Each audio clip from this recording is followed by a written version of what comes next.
On an admiration scale of 1 to 10, my next guest is an 11. She has done more for women in the workplace, changing the way they fight sexual harassment than just about any other human being. Whether you're a server in the restaurant business, an employee at a nursing home, or entering your first corporate job, if you're harassed or assaulted in the workplace, you no longer are forced to be silenced, thanks to a law passed with bipartisan support in 2022. Gretchen Carlson is the co-founder of Lift Our Voices and has been working since 2019 to ban non-disclosure agreements, otherwise known as NDAs, and forced arbitration clauses. On March 3rd, 2022, President Joe Biden, along with Vice President Kamala Harris, signed the bill ending forced arbitration of sexual assault and sexual harassment act. She won $20 million after suing the CEO of Fox News, Roger Ailes, who sexually assaulted Carlson, and was forced out due in part to her coming forward, and other women followed suit. She also got a public apology. She's an advocate. She's an author of 2 books and a former Fox News personality to a company of which we are both former employees. Welcome to Life Unscripted, Gretchen. Glad to have you here.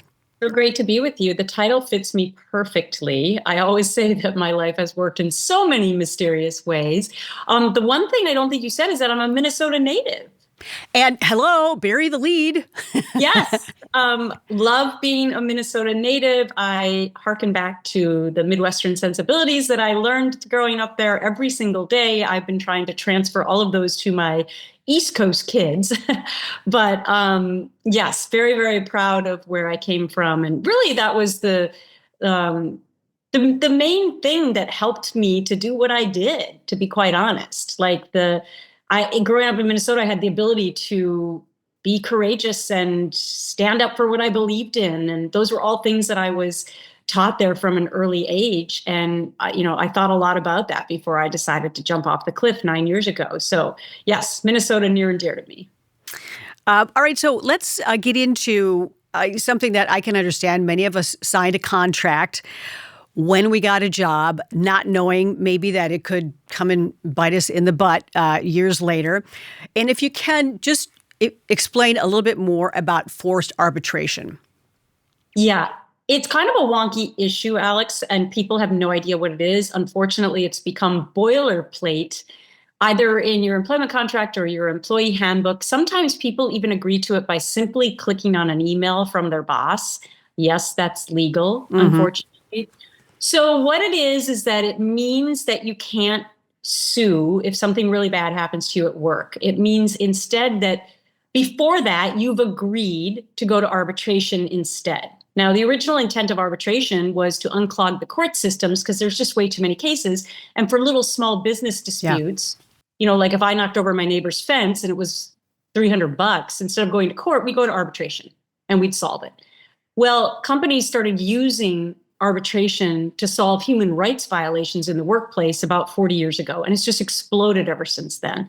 So if you have a problem at work, let's say you're being discriminated against, and you go to HR thinking you're doing the right thing, you have no idea you've signed this years ago. Right. And they say, oh, well, you signed a forced arbitration clause, so you're going over here to this secret place.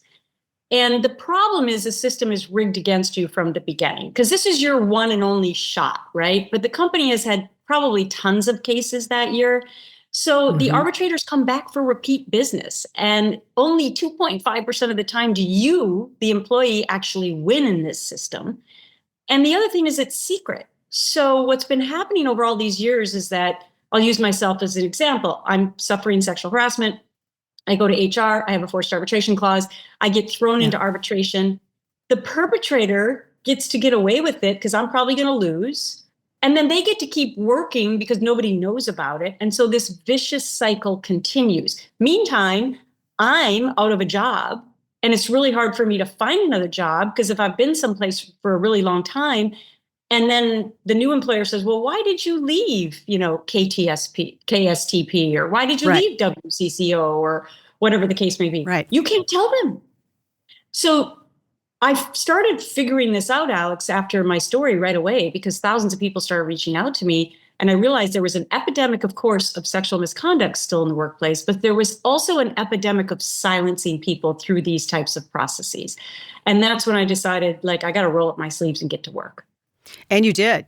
And for people who may not be as aware of your case, this was July 16. You brought the sexual harassment case, and that was against Roger Ailes, the CEO and chairman of Fox News. And this was after you realized, as you just mentioned, that there was a little bit of a glitch. There was a loophole in that contract that prevented you from talking about it, and you didn't know, like so many other people. That got you in that place. And that's, we still have work to do. But I mean, that was a, I'm sure for you to learn that. What did you, when your attorneys told you that, what did you think?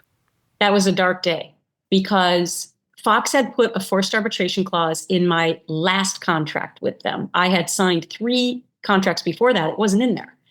And I am a stickler for details. Obviously, I'm an educated person as well, but this happens to everyone. And I asked my agent and I asked my lawyer, what is this clause? And they said something very eerie to me now, which was, don't worry about it. It's becoming the way of the world. Well, you know what? They were right, because this year, 82% of us, 82% of American workers have forced arbitration clauses, and they have no idea that they've signed them, and they have no idea what they mean. This is why when they told me that day, I've been thinking about this lawsuit for years. Yeah. And they said, you don't have a case. And I said, what are you talking about? I have all this evidence. I said, it doesn't matter. You're going over here to secrecy in forced arbitration, and no one will ever hear from you ever again, Gretchen. Now, the only reason people did hear from me is because my lawyers luckily came up with a brilliant strategy to sue Roger Ailes personally to try to circumvent that forced arbitration clause. There was a law in the books in New York where I worked that was a human rights violation law.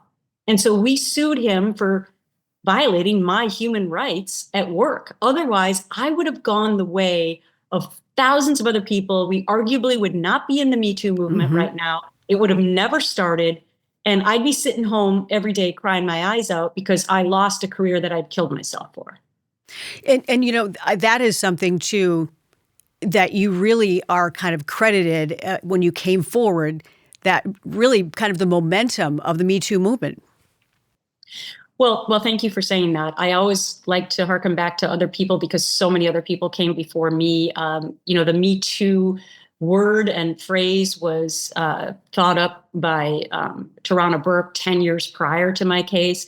But yes, there seemed to be a lot of momentum after I came forward because I was in a high profile position, and the man that I was suing was arguably the most powerful man in media, maybe one of the most powerful men in the world. Right. It garnered the kind of national and international attention that, as a journalist, we're never supposed to become the news. And suddenly I was all over the place. But a couple things happened to my advantage. Number one, the attention. Number two, right. They decided to start an investigation, which I never thought that they would do. And then because of my case, a lot of other media outlets were kind of given the green light to start looking into a lot of other high-profile people initially, like Harvey Weinstein, like Bill O'Reilly at Fox News, like Matt Lauer at the Today Show, et cetera. And they knew about these things. They had heard about them, but nobody wanted to cover sexual harassment in the workplace. So yes, my case really sort of catapulted this huge media surge, and then the green light for others to start looking into all of these other rumors that they had heard about. And then you just started seeing, massive stories and massive Me Too movement of women coming forward and massive titans falling. And then luckily people at all different levels, because I always say this is not just about people who are well known. The right. worker at Burger King and Walmart is facing the same thing. You have received numerous awards, and there are so many out there, but one of them being from the National Organization of Women, and then, as we mentioned, bringing the momentum to the Me Too movement. Now that we have made some progress, are you concerned about some of those protections, for instance, the law being overturned, considering where we're at with the current administration? Well, that's a loaded question. But I do not, I mean, do I think President Trump would agree with the two laws that I've passed and I have a third bipartisan bill on the way? No. But because they passed unanimously eventually, I'm making it sound easy. Trust me, it was not. I'm sure not. Because they both of my laws, the first one you mentioned, and also the Speak Out Act, which gets rid of NDAs for pre-dispute NDAs for sexual misconduct at work, the second evil. So forced arbitration is the first evil, NDA is the second evil in the ways in which you're silenced. Because there was such overwhelming bipartisan support in both of those bills passing into law, I don't really think this is something that is going to come to the attention of lawmakers, or for that matter, President Trump, to even look into. I just don't think that they would vote on something that unanimously and turn around and rescind it. I mean, never say never against. I don't want to jinx it, but we've made tremendous progress amidst the cultural environment that we currently live in, and we keep pressing forward.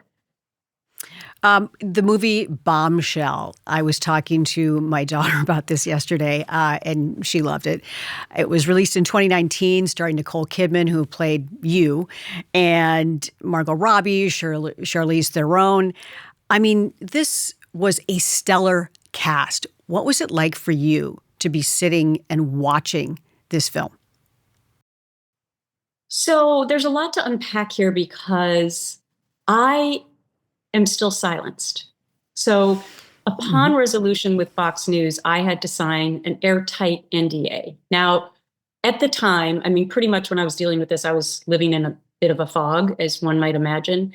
And I was just doing what my lawyers told me to do. And back then, had I known that eventually I would start leading a movement to get rid of NDAs, I would have never signed it. But hindsight's 2020. Like, how did I know back then that there would be a MeToo movement?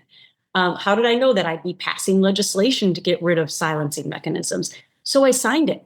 So Alix, the thing is, I don't own my own story. And people are always fascinated to hear that. So that means that I was precluded from consulting on that film, that I couldn't talk to Nicole Kidman, who was going to portray me. Also, her best friend, Naomi Watts, ironically played me in the miniseries The Loudest Voice, which was on Showtime, also my story. But is it really my story? Because it's not, I mean, I couldn't participate. Yeah. I can't even tell you today whether the portrayals of me are accurate or not. That's how stringent these NDAs are. So wow. Okay. It's a loaded question to ask me. I mean, the way I answer it, because I can't say much, is to say that I was incredibly flattered to have actresses of this caliber want to take on these kinds of roles. Because quite honestly, before my story, nobody was making movies about this. And so that in and of itself was huge. And the second part is that I know people were helped by watching those two films. I know they were. Oh, absolutely they were. I heard from them. And that makes it worth it, even though it's not my own story, and I may never own my own story. Well, sexual harassment, we know, has been in the news lately following the Jeffrey Epstein, Ghislaine Maxwell, the files that have been resurfacing, of course, in light of, Donald Trump speaking about that. He ran his campaign basically saying that he would open up the Epstein files. He's now calling it fake news. Would you say this maybe has set us back from the exposure of pedophiles and harassment, considering what we're seeing with the Epstein files? No, I actually think the reverse. The public, the American public, by 86% is demanding to know more information. And you know what else they're not doing? They're not demanding that the survivors come forward to tell their stories. They already believe them.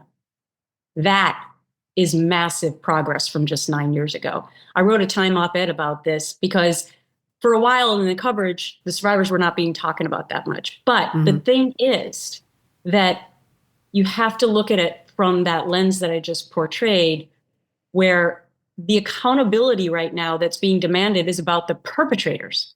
We want to know who they are, and we want to hold them accountable. We're not demanding that the survivors come forward to tell us a story because we believe them now. And that is a signal that is a huge victory. I mean, do I think that MAGA is necessarily solely interested in getting to the bottom of sexual assault of young children and sexual assault in general? No, I think that they were driven by the fact that they're into conspiracy theories and they were promised that they would get more information. So I do see a sense of irony here that it's actually a sexual assault story that is so big in our society right now, amidst everything else going on. I mean, there's a lot of irony there. But all I care about is the fact that we've made a tremendous amount of progress and that the American people are invested enough into wanting to know more about it. Yeah, absolutely. These are so refreshing. I want to tell you about my new sponsor. You can probably guess right here. These are Aspire Healthy Energy Drinks. And what I love about these is they are half of the caffeine as most energy drinks. They're zero sugar and they have delicious flavors like raspberry acai. And this is mango lemonade, which is perfect on a hot and steamy summer day like it is today. And the best part, listeners of my podcast get 20% off of any of the products. So you can find them at aspiredrinks.com. Don't forget to use the promo code LifeUnscripted. That gives you 20% off. And this is an exclusive offer. So these are kind of green tea powered energy drinks. And I love them. And they give me a little lift in the afternoon without the crash. So cheers to Aspire.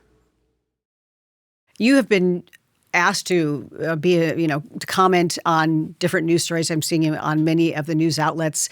What is that like now? You're kind of coming from a different place in the news media. Do you enjoy this part of your career?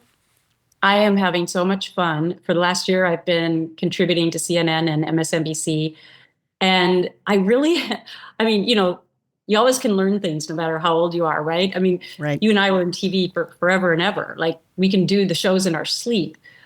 But it's always good to learn new skills. And suddenly for me to be a contributor, and I'm an independent political contributor, it's just like I had to suddenly put on something new in my brain. Like, okay, wait, how do I do this? I'm not asking the questions. I'm not hosting the show. And I really just started enjoying it so much. And it's been great to be back in the game, so to speak, and especially right before the election. And now, the Epstein story is such a big thing, but I talk about all different sides of politics. I mean, just last night I was talking about the president taking over the DC police on CNN. So it's been actually really, really rewarding. I also run my own nonprofit, Lift Our Voices, that is my advocacy organization for all of my legislative work and other work. So as the co-founder of that, I'm incredibly busy with that. It's been sort of the perfect combination of being able to do my passion of television and then this newfound passion of being an advocate. Yeah, I'm all for learning new skills. Same for me, out of television now, doing this podcast. I'm absolutely loving it. And I get a chance to speak with people like you. You've also got a couple of books out, they've been out for a while. We've got Getting Real and Be Fierce. And where can people find those books? Because, you're doing a million things here. Yeah. So Getting Real, I wrote before I came forward. That is my memoir about my childhood in Minnesota. And I was a classical violinist going on to Miss America, getting into the journalism field. That's really an inspirational book about just working incredibly hard and following your dreams and finding whatever your success may be. And reinventing yourself along the way. I've reinvented myself a million times. And I think especially for women, that's inspirational. Be Fierce is what I wrote after I came forward because I could not tell my actual story of what happened to me at Fox News. Be Fierce was the first of its kind handbook for how to handle any kind of misconduct in the workplace and what to do. And that had never been written before. Both of them, that was a New York Times bestseller. The other one also a bestseller. So people can find them on Amazon or Barnes & Noble or wherever else. And they can learn more about my organization at liftourvoices.org or gretchencarlson.com. Well, one more thing, being a Minnesotan, we have the state fair coming up. And I'm wondering if that is something that you, with your family, have enjoyed going to over the years. I've always loved it, but what are your thoughts about the state fair? And do you have a favorite food? Oh my gosh. Well, I absolutely loved going to the state fair when I was a kid. And I brought my kids there because we don't live in Minnesota, but I bring them to Minnesota every summer because I want them to experience what I had when I was growing up, a little bit of a more simple life. And one should relish that, by the way, especially when you live in New York City. Yeah. But I just heard that there is going to be shrimp toast on a stick this year. Now, that would have to be my go-to. When I was Miss America and I came home for my celebration in Minnesota, Leanne Chin was my favorite restaurant. And she did all of this food for me. And I requested like triple the amount of shrimp toast, please. That was my favorite. At Leanne Chin. Yeah. So when I heard that was coming out on a stick at the state fair, I was like, I would have to be first in line for that. Yeah. Oh, that sounds yummy. There's so many foods to choose from. It's hard to decide. You got to pace yourself, though, right? Okay. Well, Gretchen, you are a very busy woman, so I'm going to let you go. But I'm really glad that you took this time today to sit down and talk with me. And you're so relevant in everything you're doing. And I just want to thank you so much for being here on the podcast. Life Unscripted right here. Thank you, Alix.